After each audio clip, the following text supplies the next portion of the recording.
Весели, преубави, женствени, насмеани, вакви се денеска македонските жени низ кафеаните и кафулињата.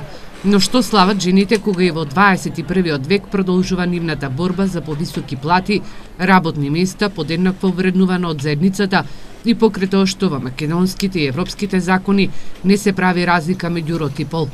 Женската битка почнала во 1857 година во Њујорк со протести на текстилните работнички и формирање на синдикат. Токму во македонскиот исток со низ за децении наназад доминира текстилниот сектор, во кој над 70% од вработените се жени.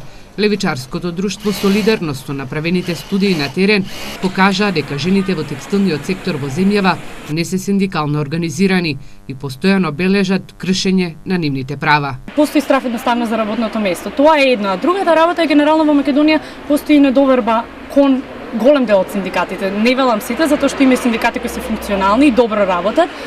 Еве не споменав претходно, да речеме синдикатот на вработените во дипломатијата имаат 50% од нивното лидерство се жени. Така да има и синдикати кои и доволно вклучуваат, не доволно, туку значајно вклучуваат жени и добро работат. Меѓутоа генерално има скептицизам кон синдикатите. Од штипската невладина организација ЕХО пак вела дека текстилните работнички во последната година го надминале стравот за да пријават дека во нејзината фабрика се кршат работничките права. Оно што се случува е дека голем дел од нив постојано пријавуваат, значи се повторуваат случаите. Дефинитивно расте затоа што се охрабруваат и затоа што ние правевме некои едукации за тоа кои се всушност работничките права, кои што самите треба да ги препознаат и да си ги штитат на некаков начин. И мислам дека да, се охрабруваат да пријавуваат. Статистичките податоци велат дека се уште жената не е рамноправна со мажите и покрај тоа што 57% од дипломираните студенти се жени, 59% магистри и 57% доктори на науки.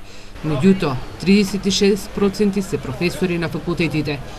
20,8% од оние со плата над 40.000 денари се жени, а 79,2% се мажи.